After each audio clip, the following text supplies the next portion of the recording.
Welcome. This back. is Lexi, one half of the podcast. This is Ayesha, the other half of this podcast. We are late, so Yes, but it's Christmas, so forgive us.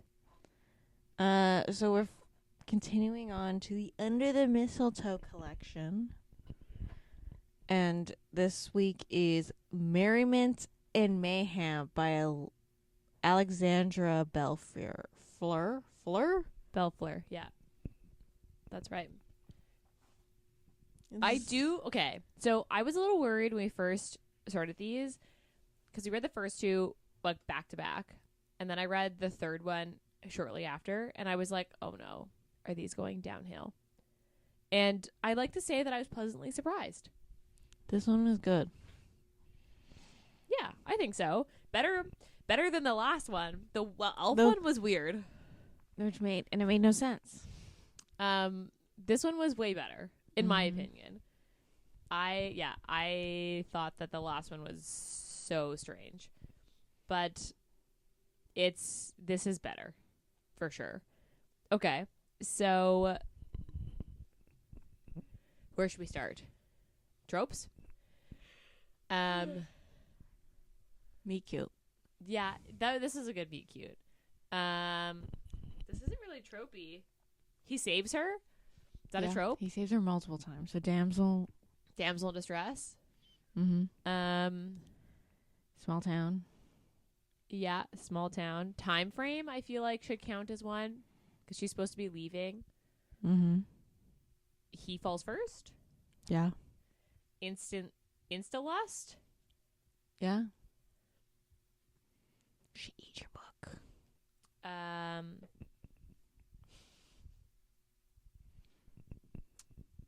Novella at Christmas. I feel like those don't count because that is a given. I also just feel like we're not, like, this isn't very tropey.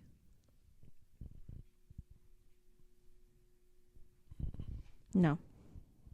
But, like, how many tropes can you get into 70 pages? I don't know. Tessa Bailey's was, like, really fucking tropey. So was the last one.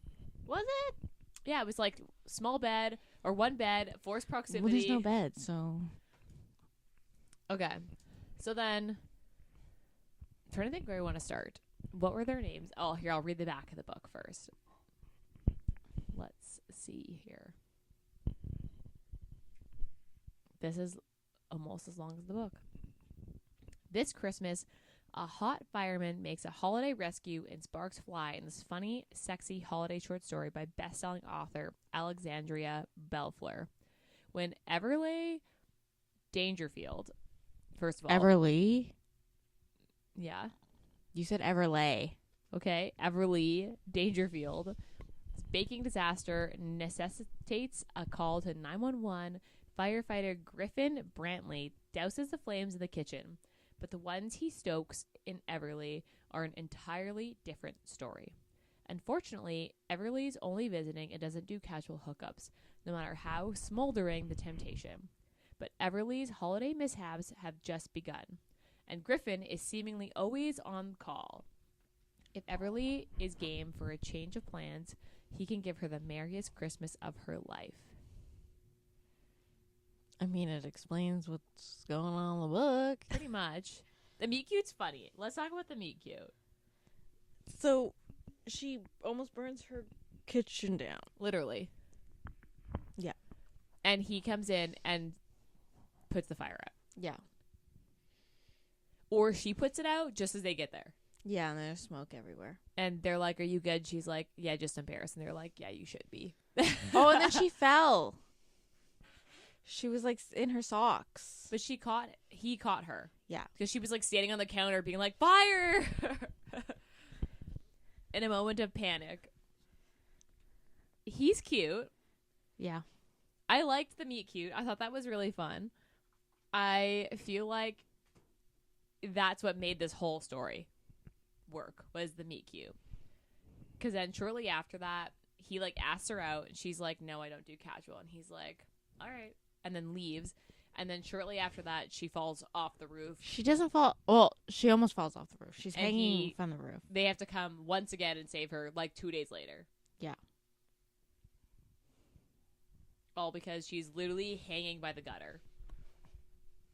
Thank God that small town and they're close. Because can you imagine how long she'd have to hang there for if they weren't close? Well, if your neighbor didn't look out the window and be like, ooh, there's a girl on the roof. And there's she's a girl falling. just hanging from the roof. What was the reason why she works from home but lives in Seattle? And this is like a little island off Seattle that like you have to ferry to. Does this actually exist in real life?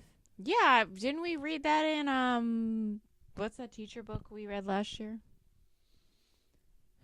Oh yes, because they moved to the island. The teacher and the dad with the daughter. Oh, what the fuck is it called? Teacher of the Year. Teacher of the Year. Yeah. You're right. Because I remember us being like, this doesn't exist, and we're like, lies. It obviously does exist. exist. Also, I've seen some vacation house hunters where they have looked at houses in these little islands. Oh, really? Because they're technically on the beach, right? Yeah. And you're on the water, so. Fair. Okay. Yeah, so then it does exist. You're right. I thought it was a little fast that he was, like, Googling whether he could take the ferry over there and, like, spend weekends with her. Smitten. I was like, that's why. a little quick for me, but, I mean, you do you, I guess. He's smitten. What I didn't understand was the yacht thing. What? Because people live in houseboats. And they were like... They decorate their houseboats. And then one of them caught on fire. Yeah, I don't know how they got on fire. And then everyone was jumping off, and he's like, okay, so him and the chief stripped down, so they have... Well, you don't want to be weighed down in the cold water. And then her... Okay. She's in a sweater dress. The first thing I thought was, like... So I know when you're a lifeguard, the first thing you do is you hold their, like... You basically put them in, like, a headlock. So they, like, don't drown you. And she didn't do that, obviously, because... Headlock? How do you know this? Because I knew some people who were... okay. I didn't know this. I did know that, but you have to, like, hold their arms.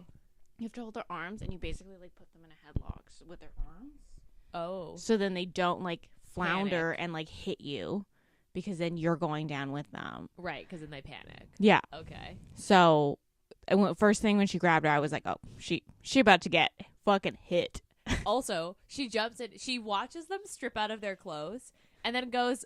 She's in like boots and like a sweater. I would take the boots off. She took the boots off, and then just full goes in. And I was like, "Girl, you're in a knit sweater. You know how heavy that's gonna be and cold." Because she gets in and she's like, "Oh fuck, this is cold." Yeah, well, and then they said that. continues to like swim out there, and I'm like, "This is." But not she said she was well. a lifeguard at some point, which I don't believe because she obviously didn't remember shit about water rescue. Yeah, I thought that was a little. I was like, but then he saves her again, and I was like, okay. He's probably just like, "Are you fucking kidding me, this girl?" I mean, he did find it pretty funny in general, like when, like every time she needed to be saved, he was generally good natured about the whole like. She can't get her shit together at all. And that was like their first date. She was like, "Fine, I'll date you." And he was like, "Perfect." And then turns into a water rescue of not only like 10 people on this boat, but also her. Yeah. So yeah. I'd be a little pissed. He was like not even mad at her. I'd be like, "Girl, what are you doing? I told you to stay on the shore." Also, she watched them take their clothes off. And then jumps in. Well, she obviously isn't a great thinker, okay? Oh she first thought an oven that is a gazillion years old would not catch fire. And obviously she did not clean it out before she started using one of the it. Burners? No, one of the burners was broken. And that's why it caught fire. I remember them being like, you didn't do this right. She's like, "No, I swear it was the burners." And they did actually check. I remember them saying that. And then she decided to go on the roof. Yeah.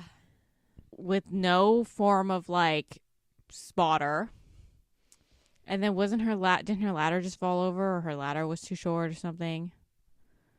Yeah, it was basically too short. So then she like when she reached up, it just went and it just like fell down. So why didn't her neighbors just like tip the ladder back up? And then, or just go get another ladder. Like, they all were staring at her on the lawn.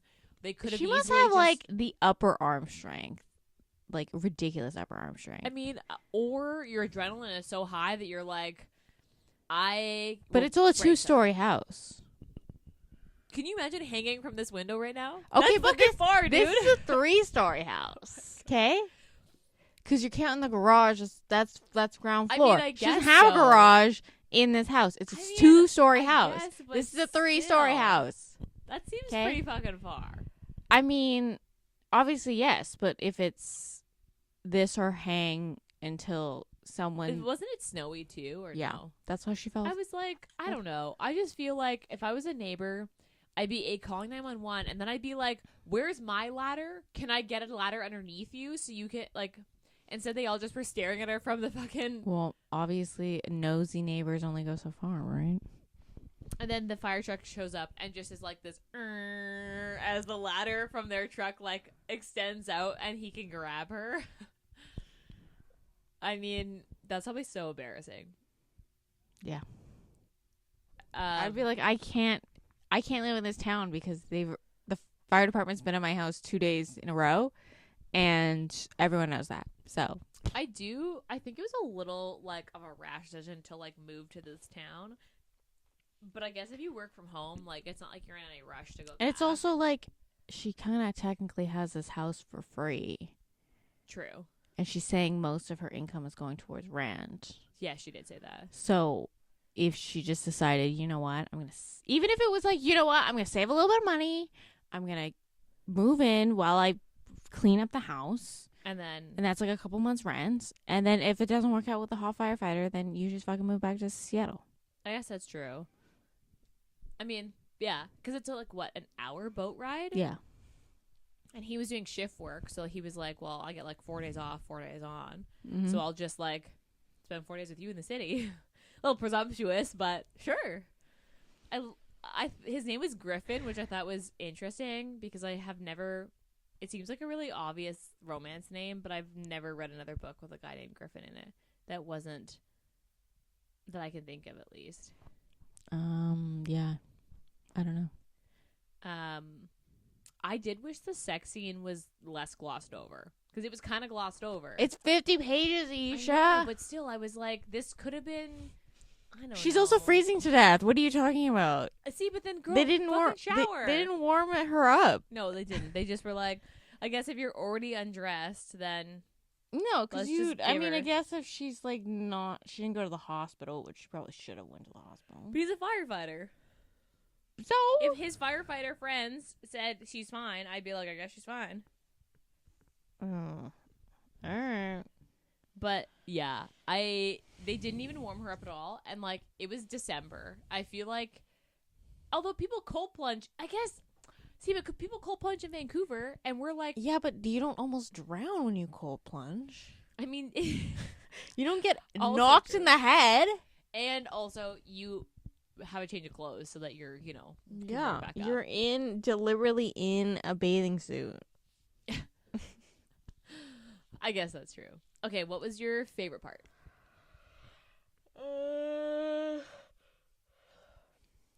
I did like when they rescued her with the lights, and he was just like, she's like, you again. He's like, you're welcome. He's like, how are you hanging in there? And she was like, this isn't funny. This is not funny. And he's like, it's hilarious. It's kind of funny. It's kind of funny that you're in this situation again. Yeah. I like the first meet cute because there's like a moment where he like catches her from falling off the counter and she's like, whoa, hello. And then she's like, wait, I'm in panties and a t-shirt and socks and my kitchen's on fire. This is actually really embarrassing. Yeah. And plus all the bickering I thought was kind of weird. Honestly, if this was a full book, I'd read it. Yeah, I would read this. I have actually never read anything by Alexandria Bellefleur. Mm-hmm. What else has she, like, what's her big one? Oh, The Fiancé Farce and Truly Madly Deeply. This one. I've seen the Count Your Lucky Stars. But this is her big one. This is the one that I've seen everywhere. I've not seen that one. Oh, really? This is the one that I've seen all over Instagram. I've never heard of I've these other ones. I've seen Count Your Lucky Stars. Oh, really? Mm-hmm. Yeah, she's kind of unknown to me. I haven't read anything else by her. Although this book was good enough that I'd potentially read some of her other stuff. I thought this was good. Oh wait, I have seen this. Hang the Moon. I have seen this. Okay. What was your least favorite part? Probably the going in to save a drowning person. And then proceeding to drown yourself. Yeah. Yeah. Which is why they tell you not to do that. Because don't they tell you just to throw something to them rather than to get in? Yeah. Yeah. Because then you're saving 2 people instead of 1. Yeah, because then the rescuers have to save you too. That's fair. I didn't actually know that about the whole, like, you're supposed to wrap your arms around their body and, like, basically pin their arms. Yeah, you're just basically supposed to make it so they can't really move themselves. I see. Interesting. I didn't know that. Okay. Learn something new every day. This is only 58 pages.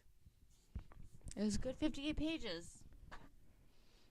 My least favorite part, I feel like, is the same as yours. Where, like, I just was, when she made the decision, as soon as she saw him get in, and she was like, "Oh no, there's a lady that they're missed off to the side." I was like, "Oh, well, she's going in for sure." I would have been like, "Sucks a suck."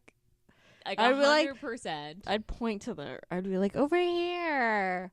I'm not getting in. I'm a strong swimmer in general. You're on boats. Everybody else, you're at a marina. There are other boats around. Nobody has a little dinghy that you can, like, no throw. one has like one of those little lifesavers. Yeah, literally a lifesaver. or even like just because when you're out, when you've like anchored your boat out, every boat should have like a tiny dinghy that you could be able to leave the boat if you wanted to leave it. Well, obviously, like, depending on the size. Don't they all have those hanging, like, circle lifesavers? Like, nobody was like, "I've got one," and like, no? I don't know. I mean, I guess we did know. That's a cinema sin. Yes, that is a cinema sin. Cinema sin. The only way that they were going to get together is if he saved her. Classic. Okay.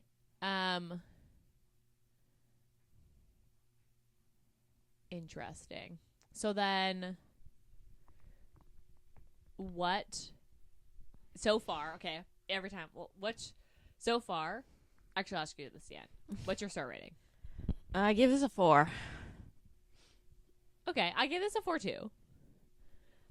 I don't know if this is a 3.30 on Goodreads. I don't know if I've just compared to the last one. I was like, this is amazing. This is the best thing I've ever read. Because I read the last 3 all in a row, so yeah, I was like, it was either like, this is better than the hot dog truck. Amazing. It's weird to me that, okay, so this is a 3.3 and this has 48,000 ratings, which is more than the last time we reviewed them. But the Tessa Bailey still is a 2.78. Everyone hates Tessa Bailey, apparently. I don't understand. I get that Tessa Bailey's has more sex in it, so it is spicier. But then, well, it doesn't scream Christmas. I think that's the thing. Is like, if you're going into it being like, I want a Christmas book, this one, it doesn't scream Christmas. Because, like, I don't know. I thought this I would level this similar to it. Some of these reviews are funny. 3 stars. Liked it, but wish the hero would stop talking so much about his holiday icing. 3 stars. This one was actually enjoyable. It's a Christmas miracle. They clearly read the elf one before that. Because, I mean, yeah. A Christmas novella is a rough sell, though. I mean, yeah. But the thing is, can you do much with a novella? That's why novellas are often made to, like, they're like 1.4s or 1.5, sorry, where you're like, this is the same characters you've already met, so you don't have to backstory them all. Because novellas are hard when you have 50 pages. I guess. This has way better reviews. Well, yeah, because it was a better book. Okay, 1 star. This did not do it for me. I'm confused with this little series because I thought they were supposed to be very cute and Christmassy. I feel like I'm reading X-rated books and I don't like it.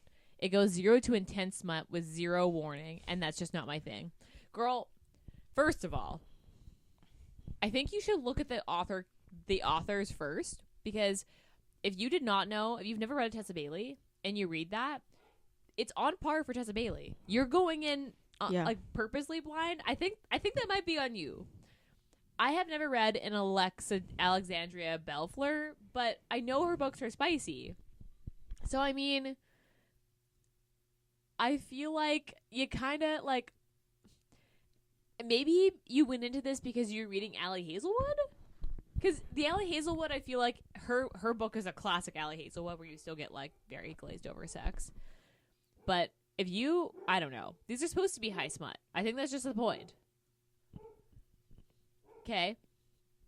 Would you reread this? Maybe this one. Really? Okay. Yeah. Interesting. Okay. Would you recommend this? I mean, if they're going into this collection of novellas, yes. If they're looking for a Christmas book. Novellas? I don't know if I've read Christmas novellas. What's considered a novella? Like, how many pages? I thought it was under like 100 pages, we were saying. Oh, really? Because like 150 pages seems like a long novella. Versus like a short story. Yeah. Okay. I think that's what we agreed when we did the whole novella. We talked about this, yeah. I feel like I would potentially recommend this one if they were looking for this collection. But I don't know. I don't think I'd recommend this otherwise. So your 4 star is a lie. I mean, 4 stars relative to like what we read last. The last one was so bad. I feel bad saying that because they're Christmas novellas. You can only do so much, but also like it was just not good. It was so confusing and kind of weird. Yeah. Okay. Of the 4 we've read so far, which one's your favorite? Probably this one or the Tessa Bailey. I don't know why the Tessa Bailey has such low reviews. I don't think it's that bad. I think it's just it doesn't scream Christmas. I think people were expecting it to not be as spicy, and I'm like, it's a Tessa Bailey. You have to expect the spice. That's all you're getting with Tessa Bailey novellas. Mm-hmm. Because didn't we read that last one? Her New Year's novella? Same time next year? Yeah. And that one wasn't really New Year's-y at all. But it was sold as a New Year's book. Yeah. Okay. Do you have any last words on this book? No. Would you read anything else on this author? Maybe. I'd have to see if any of them spark my interest. Fair. Okay. Yeah, maybe. None of the other... I haven't read any of her other catalog, but maybe I will. Okay. What are you reading right now? I finished The Christmas Tree Farm. Oh, yeah. Yeah. It's definitely the spicier. Well, I've only read the Pumpkin Spice Cafe. The cinnamon bun, I would say, is like a 2.5 out of 5 spice. I would say this is probably like a 3. Like, they get together like 50% in, and then they start fucking. Would you rate this one better than the pumpkin spice? Yeah. Okay. I didn't like the cinnamon bun. And I hadn't read the pumpkin spice yet. Well, what about the cinnamon bun you don't like? It's just boring. It was weird. It was just like, yeah, it was just boring. Like, although, I don't know. They're basically Hallmark movies, but they have sex in it. So maybe that's the point. Maybe they're supposed to be kind of boring. Well, this one, she accidentally buys the Christmas Tree Farm because she thought it was just like a house with acreage. And then she's like, I'm going to make this a homestead because I saw it on Instagram. And she's like lost. So she's just like, Instagram told me I should probably make myself a homestead. And she was like, I'm going to like live off the land, grow my own veggies, pickle my own pickles. It's going to be great. And then she gets there and it's a Christmas tree farm. And everyone's like, when are you going to open up the Christmas tree farm? And she's like, I have no plans to open this Christmas tree farm. And then she starts running out of money. And she's like, I guess I got to open it. And then the whole town thinks there's a dead body buried on the farm because the last runner of the Christmas tree farm just like left. His wife like disappeared, which I think she just died. But then he wasn't like social. So everyone was like, oh my God, he killed her and he buried her body on the farm. Oh God. So then the whole town is like, you got to get info on this land because we need to know if there's a dead body on the land. And we got to find it. And so they send up Bennett, who is Jeannie's brother, who's in town for the holidays, because he's already been on the land and she likes his dogs. So they're like, you need to go and chat her up. And then you leave anyway. So if you piss her off, it doesn't matter. Okay. And then, yeah. And then her house doesn't really work because obviously it's like a 100-year-old house. So the space. So he just fixes it for her. Yeah, and he has a fixer problem. So he's like, I got to fix everything. And she's like, I don't want your help. Please go away. And he's like, I will fix your boiler for you. Okay. This, honestly, these books are like, they remind me of the Gilmore Girls. Like how weirdly quirky these fucking towns are is very Gilmore Girl. Well, yeah, it's like small town books, right? Should I read it? I did. I had a good time with this one. I will say. Is it really Christmassy? Well, she owns a Christmas tree farm. Yeah, but so does Stella in Love Light Farms, and that one's not as Christmassy. It's probably the same amount as Love Light Farms. Okay.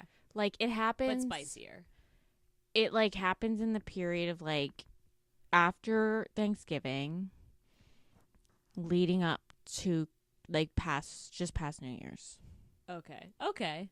So basically the same as Love Light Farms. Yeah. Okay. Would you like it better than Love Light Farms?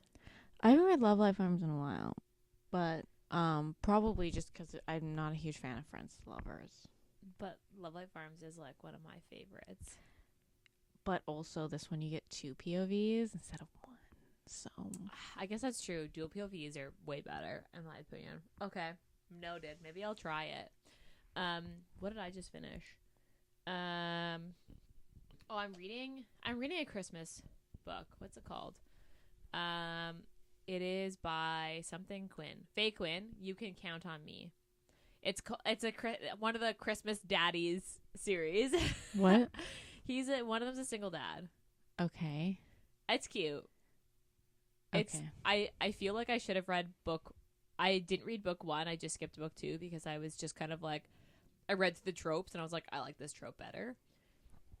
But I should have read book 1 because I think I'm missing like context for stuff. It's still good. It's a slow burn. I was expecting it. I read another one of her books and that one was a fast, like it was just like they got together really quick or they were like sleeping together.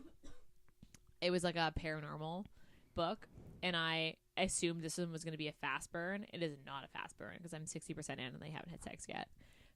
But I've been liking it. It actually is good. The Faye Quinn books, they're all really long though. Like think like Megan Quinn long. Like on just under 500 pages. Oh. So I don't mind. I've so far had a good time, but I do find them a little long. I was expecting it to be a little shorter. Like I think this one's just over 500. So for a Christmas book, that's long. Yeah. Kind of like How I Never Stole Christmas. God, that book was too long. That was way too long. Everybody I've talked to about it is like, this is way too long. Although, did you see that she announced that Max is getting a book? Of course he's getting a book. And it's going to be Home Alone themed, which I kind of hate because I hot take. What do you do not like Home Alone? What do we mean Home Alone? He's an adult. His parents apparently go away for Christmas and leave him at the house that he lives in, and he has his own money because he's an adult. I guess so. And can buy his own plane ticket and get himself to the airport. Yes. Like I said, I don't know how that's going to work, but that's what she's announced. Anyway, I wonder if it's going to be, I don't know, when I read it, I was like, is Max gay? Yeah. but he's almost too golden retriever-y. Yeah. Like, so much so that I was like a himbo's cute, but this was too himbo-y. Also, my whole question with that book is, so he's the only one allowed with an assistant? I don't know. Because Max was up there for majority of the contest, and then everyone else had to do it on their own. So I feel like that's cheating, and Cole cheated.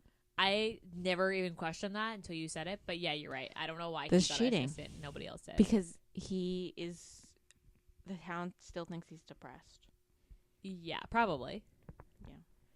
Anyway, anything else to say about this book? No. Okay. Okay. So we're reading the last Under the Mistletoe. What the fuck is this thing called again? Under the Mistletoe collection. For the last week of December, which would be that'll come out New Year's Eve. And then for January, I think we're gonna do books from our shelves that we haven't read, because we're ever collectors, and I actually don't think I have that many books. Perfect. We can read from my shelf because it's massive and it's full of books that I haven't read. Keep buying things. It's your fault. The used bookstore is my favorite place.